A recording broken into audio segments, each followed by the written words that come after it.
We all know there are two sides to Mario Kart. As popular as it's become for multiplayer, a pretty big portion of each title comes from the solo offerings. And there's certainly many to choose from, whether it be time trials, conventional online racing, or sometimes even missions.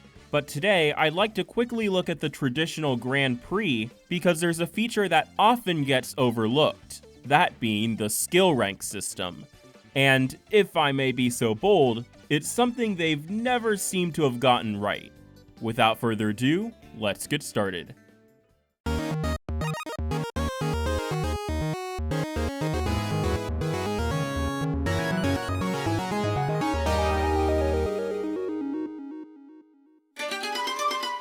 Hey there, I'm Kardino. I know what I just said could raise some eyebrows, so I'd like to take a brief look at its history, starting with the modern version. It's the most simple too, meaning it's a good opportunity to recap what the system is and what purpose it serves. Obviously, the goal of the Grand Prix is to receive a gold trophy, but that's often pretty easy to do, especially if your main CPU rivals trade places. So that's where the skill ranking system, or as I'll call it, the grading system, comes in. Depending on how many points you earn, you could receive up to 3 stars under your trophy. Receive 54 points or higher for 1, 57 for 2, or a perfect score for 3. This means that instead of simply scraping by to unlock the next cup, you can be incentivized to perform as well as possible. And in Knockout Tour, your rank is determined by how well you place at each checkpoint, which can prove a real challenge when going for 3 stars. Of course, the other piece of the puzzle is material rewards. And here is where 8 in particular falters and World falls flat. By earning at least 1 star in all cups in 150cc and mirror mode, the Gold Kart is unlocked. It's certainly a fine reward, I like to use it myself at times. But first of all, earning just 1 star here isn't very hard, especially once you learn how the game controls. Secondly, there's nothing for getting a better rank. Ideally, you'd want a really cool reward for earning perfect scores on all the cups, but nothing. And even in terms of the Gold Kart, it's not really viable from a competitive standpoint. Now, to be clear, I don't play the game competitively, nor do I really have much interest in it. But it's a fair fact to point out, and furthermore, one reward isn't very exciting. And what you unlock in World? Nothing at all. So all that time I spent restarting after losing to one of 46 items or rubber banding meant nothing? Cool. Thanks, Nintendo. As you can tell, I find this version to be very simple, for better and worse. So let's take a look at the previous iteration. Something I should preface before moving on is that the systems from this era are not concretely figured out right now, so the explanations are somewhat vague. Still, here's how things worked in Mario Kart Wii and 7 to the best of public knowledge. In addition to the 3 stars you could possibly earn, there were also letter grades from A to E, meaning in short that in addition to a trophy, each Grand Prix would result in one of 8 grades. Now, why you were given one even without placing first is beyond me, especially considering the highest grades are in fact locked behind your points and placing. But needless to say, things are much more complicated this time around. Your grade is determined by a hidden value, with each one being earned at certain thresholds. This value may be raised or lowered by a variety of factors, including, but not limited to, whether or not you can stay in front, how often you bump into walls or obstacles, whether you drive off-road without a boost or get saved by Lakitu, and how quickly you finish each race. It goes without saying that things are a lot stricter than later on. And in my opinion, while I enjoy the complexity, it's a little too harsh.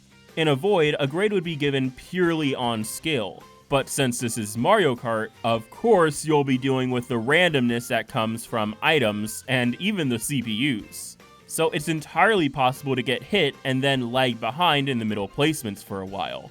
What's more, because these skill points, as we'll call them, are hidden, there's no way to tell how you're doing from race to race. Meaning that if you get hit by blue shells one too many times in the first half of a cup, you could still play the second half without knowing that a grade is no longer attainable because you still ended in first place. Mario Kart Wii did get the unlockable side of things right though, because several characters and karts are hidden behind this grading system. For example, Dry Bowser requires earning 1 star in all 4 Nitro Cups in 150cc. Remember when Rosalina was a new and exciting addition? If you didn't have Mario Galaxy save data on your console, she had a similar requirement but in mirror mode. Next to cups, characters are the best thing to unlock, so I'm glad they took advantage, which is more than I can say for 7, which locked everything behind coins, making star grades once again purely an aesthetic. To be fair though, it's about as good a flourish as possible, since earning 1 star across the board will add a star to your online profile. 2 stars will earn a second, and 3 stars will warn everyone just how much time you've dumped into the game. And in both entries, it's the only external motivation to reach that stretch goal of 3 stars, considering the amount of nonsense you'll have to put up with. In short, the strengths here are that you're graded on more than just your placing. You also get to flex your skills, and maybe get some new content for your trouble. The downsides are that what you're actually graded on is vague at best and can be heavily affected by the craziness of a typical race. Plus, anything after 1 star is materially optional. But we're not done yet. If we want an even more extreme system, we can look no further than Mario Kart DS. Once again, some details aren't completely known, but it's similar to Wii with some key differences. Firstly, nothing is actually unlocked for being graded highly, so in that aspect, gold trophies are all that matter. Once again though, your lowest number of stars across the board are displayed on your online profile. The real important change, however, is just how hard it is to receive a perfect grade, to the point where it's often outside of your control. This is because not only do you have to drive perfectly, but also get lucky with your own items.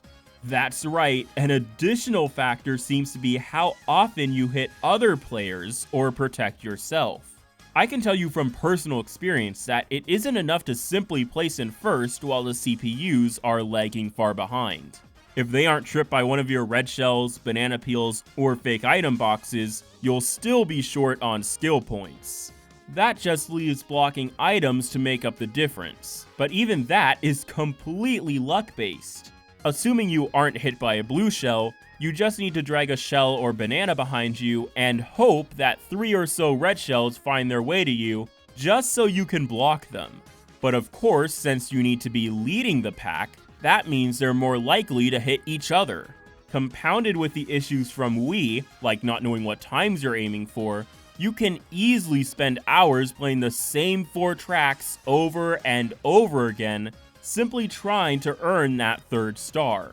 In fewer words, Mario Kart DS's grading system is complete trash and a compound of almost all future problems. Its rewards are almost completely intrinsic, it's unexplained, and worst of all, is only half dependent on skill. But we have one more game to discuss, and this one is so wild, it almost wraps around to being amazing. Almost, but not quite. That game is Mario Kart Super Circuit, which was the first to actually introduce the grade system. However, instead of being too primitive, it actually has the opposite issue. Luckily, although it isn't explained in-game, we do know how it works. We have the usual rules: don't drive off-road, don't hit obstacles or walls, make sure to rocket start and aim for a fast lap for bonus points. In fact, the further ahead you are from second, the more points you'll earn. Then there are some more unique conditions. Don't restart races, and aim to pick up coins or extra item boxes for more points. Pretty simple. But then we have some eyebrow raisers. First, you're actually awarded skill points for racing on easier difficulties. Maybe they use it as a handicap, but it seems backward to me. You also lose points by getting spun out by items. Pretty brutal, but nothing off the wall yet. However, using lightning, a star, or even triple red shells will deduct points. What kind of rule is that? The reasoning, I presume anyway, is that they give you too much of a helping hand, and therefore aren't a demonstration of true skill. But the game itself gives you these items in the first place. And what's more, getting hit by lightning will give you points too. That's completely out of your control. It's not as bad as the final rule though. Your final points are awarded based on which character and cup you selected. For example, playing as Bowser gives you 45 skill points, while Yoshi gives you nothing. So does that mean they deliberately made some characters better than others, then encourage you to pick the worst ones? That's what it looks like to me. And that's right, certain tracks will give you more or fewer points just for playing on them. What this basically boils down to is that getting 3 stars not only requires finishing first in every race, but also manipulating a bunch of non-disclosed factors, some of which are completely unintuitive. And of course, you unlock nothing as a reward. So beyond laughing at the absurdity of that last one, what's my point? Well, it's clear to me that Mario Kart has struggled to justify its grade system, a point supported by the fact that it's been slowly simplified over time.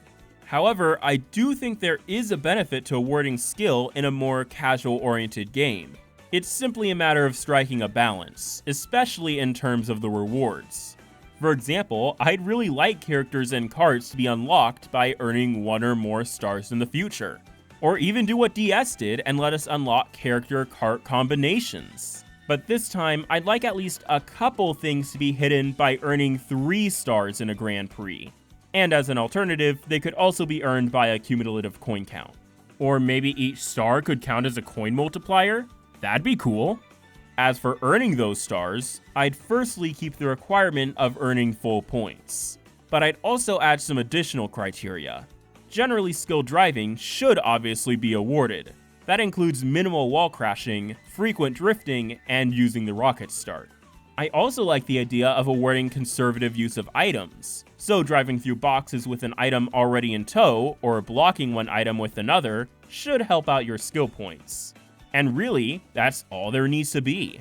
I'd also give some kind of indicator at the end of a race as to how well you're doing. That way, players can know whether or not they still have a chance at a desired grade. Nevertheless, in its current form, I think it's fair to say that the skill ranking system is one of Mario Kart's worst.